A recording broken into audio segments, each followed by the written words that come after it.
Hello everyone, welcome to my YouTube channel JE power prep.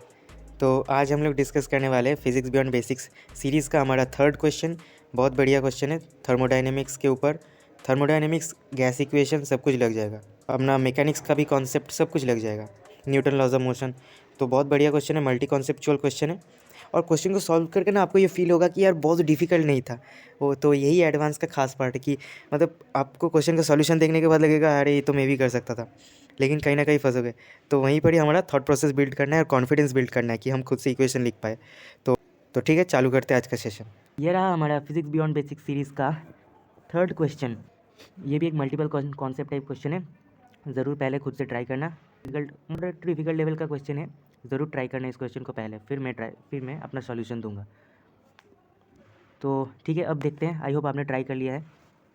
A long container has air enclosed inside at room temperature and atmospheric pressure of 10⁵ newton पर metre square between two movable piston.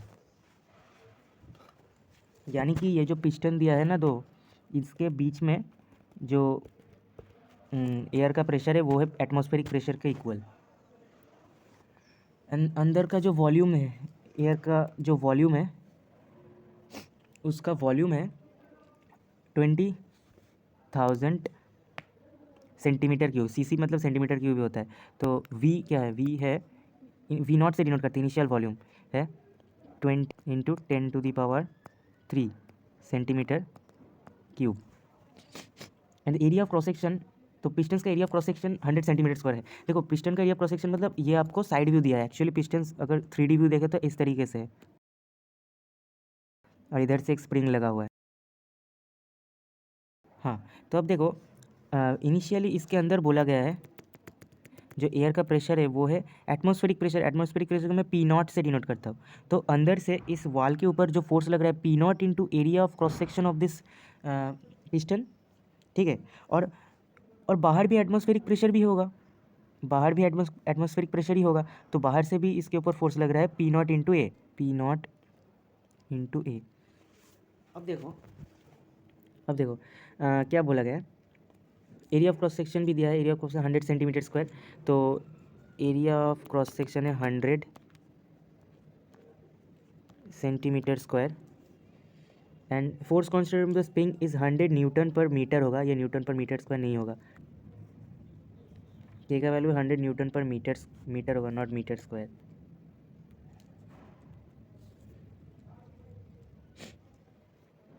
अब देखो क्या बोला गया, now push the right piston too. ये वाला piston को push किया गया है isothermally.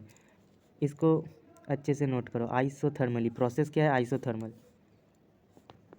And slowly till reaches the original position of the left piston 1, which is movable. What is the final length of the air column? Assume that the spring is initially relaxed. इस line का मतलब क्या है? देखो spring initially relax क्यों होगा? क्योंकि बाहर से भी P0 इंटू ए फोर्स लग रहा है इस वाले पिस्टन के ऊपर, और अंदर से भी एयर भी P0 इंटू ए प्रेशर दे रहा है। तो इनिशियली तो ये पिस्टन अगर इक्विलिब्रियम में होना रहेगा तो ये वाला ऑब्वियसली स्प्रिंग फोर्स एब्सेंट होना पड़ेगा, यानी कि स्प्रिंग फोर्स इनिशियली नहीं है, स्प्रिंग इनिशियली रिलैक्स्ड है नेचुरल लेंथ में। तो अब हमें जो इनिशियली कुछ था इस एयर कॉलम का लेंथ x0, फाइनल क्या होगा? इसे हमने ऐसे ये इसे हमने प्रेस किया है तो ये कहीं इधर आ गया, लेफ्ट मोस्ट पिस्टन इधर आ गया। और जो राइट मोस्ट पिस्टन था ये वाला पिस्टन, ये लेफ्ट मोस्ट पिस्टन का ओरिजिनल पोजीशन में आ गया। क्वेश्चन में वही बोला गया है मतलब। तो अभी इस एयर कॉलम का कुछ नया लेंथ होगा, तो नया लेंथ मान लो x हो गया, x। और एक और चीज़ देखो कि ये जो स्प्रिंग इनिशियली इधर था तो इसके पैरेलल था, वो भी तो x डिस्टेंस मूव किया है, मतलब स्प्रिंग x डिस्टेंस कॉम्प्रेस किया है। ये स्प्रिंग अब कॉम्प्रेस्ड हो गया है, यानी कि स्प्रिंग अभी इस पिस्टन के ऊपर एक फोर्स लगाएगा, यानी कि स्प्रिंग अभी इस पिस्टन के ऊपर एक फोर्स लगाएगा जो होगा k इंटू एक्स, जो और x क्या है? इस एयर कॉलम का लेंथ भी है, k इंटू एक्स हो गया। और अंदर का प्रेशर भी चेंज होगा क्योंकि ये प्रोसेस है आइसोथर्मल। क्यों आइसोथर्मल प्रोसेस में प्रेशर चेंज होगा, क्योंकि हम जानते हैं आइसोथर्मल प्रोसेस का इक्वेशन होता है P1V1 इक्वल्स टू P2V2। अब इनिशियल वॉल्यूम कुछ था, अब फाइनल वॉल्यूम चेंज होगा। अगर वॉल्यूम चेंज हुआ है तो प्रेशर भी चेंज होना पड़ेगा, क्योंकि प्रेशर इंटू वॉल्यूम का लेंथ कांस्टेंट होता है। प्रेशर इंटू वॉल्यूम का वैल्यू कांस्टेंट होता है आइसोथर्मल प्रोसेस में, इसलिए प्रेशर कुछ चेंज हुआ होगा। तो अंदर का मान लो नया प्रेशर है P, और उसकी वजह से इस पिस्टन के ऊपर जो फोर्स डेवलप होगा वो होगा P इंटू ए। ठीक है, और एक और चीज़, बाहर से इसके ऊपर एटमॉस्फेरिक प्रेशर भी है, वो है P0 इंटू ए। ये एटमॉस्फेयर भी तो प्रेशर लगाएगा, P0 इंटू ए। और इधर से हमने एक्सटर्नल एजेंट को लाके इधर इसको रोक के रखा है, तभी तो ये मूव करके कहीं ना कहीं रुकेगा। तो ठीक है, चलो अब इस पिस्टन के ऊपर, ये जो लेफ्ट मोस्ट पिस्टन है, इसके ऊपर हम काम करेंगे। तो देखो, पहला इक्वेशन है हमारा आइसोथर्मल वाला इक्वेशन। तो इस इक्वेशन से हम क्या क्या क्या निकाल सकते हैं? देखो, इनिशियल वॉल्यूम इस अंदर का, सॉरी इनिशियल प्रेशर इस अंदर वाले गैस के ऊपर हम आइडियल गैस इक्वेशन लिखे हैं आइसोथर्मल वाला, जो कि है P1V1 इंटू P2V2। तो इनिशियल इसका प्रेशर था P0, यानी कि PATM इंटू V1 हमें पता है, V0 ये नोन है। P2 फाइनल प्रेशर कुछ हो गया है P, और फाइनल वॉल्यूम हो गया V का वैल्यू है क्या होगा? Area of cross section of this piston. ये देखो, area of cross section of this piston into ये जो एयर कॉलम का लेंथ है x नया ये हो गया है। तो P इंटू एक्स का वैल्यू है P0 V0 by A. P into x का वैल्यू है P0 A0 बाई ए। अब दो वेरिएबल है, P भी एक वेरिएबल है, x भी एक वेरिएबल। अब अगला इक्वेशन हम कहाँ से लिखते हैं? देखो, अगला इक्वेशन हम इक्विलिब्रियम वाला इक्वेशन लिखते हैं इस पिस्टन के ऊपर।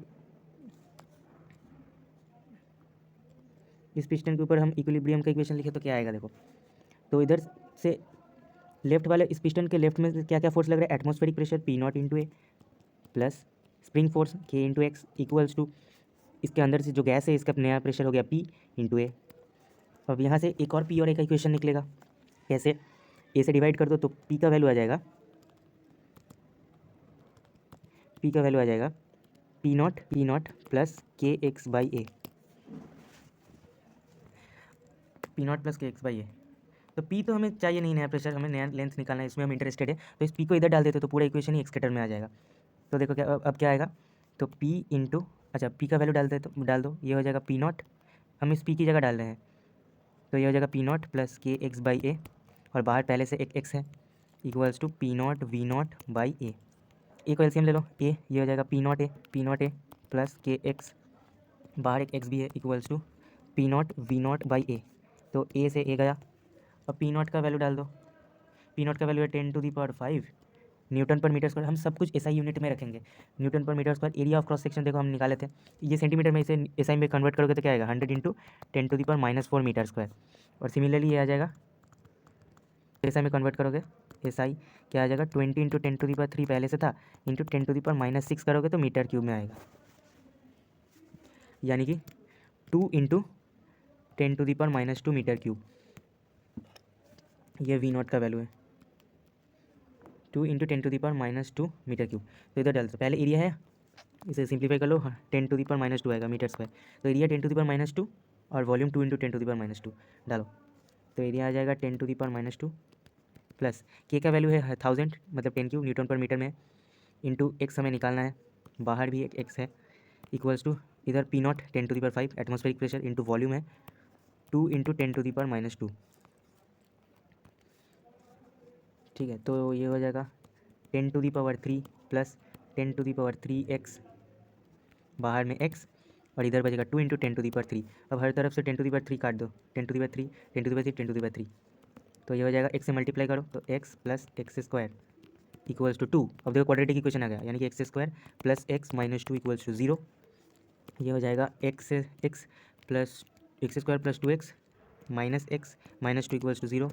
इधर से आ जाएगा x plus 2 into x minus 1 equals to 0, यानी कि x का एक वैल्यू है 1 और x का एक और वैल्यू है -2। अब लेंथ तो नेगेटिव, ऑब्वियसली ये मीटर में आया है, हाँ, क्योंकि हम सब कुछ एसआई में सॉल्व किए हैं। तो देखो लेंथ नेगेटिव नहीं हो सकता, यानी कि x का वैल्यू 1 है, यानी कि x equals to 1 metre equals to 100 centimetre. So the final length of the air column is 100 centimetre, यानी कि 1 मीटर। तो देखते हैं कौन सा ऑप्शन मैच कर रहा है। देखो एक थर्मोडायनेमिक्स के ऊपर बढ़िया क्वेश्चन था। सो the final answer of this question is option number A. तो आई होप ये वाले क्वेश्चन को आप लोगों ने इन्जॉय किया होगा। तो बहुत कुछ सीखने को भी मिला कैसे। तो हम लोगों ने दो इक्वेशन यूज़ किया, एक स्प्रिंग फोर्स वाला यानी कि इक्विलिब्रियम का इक्वेशन, एक और इक्वेशन आइसोथर्मल। तो दो इक्वेशन से दो वेरिएबल निकाले।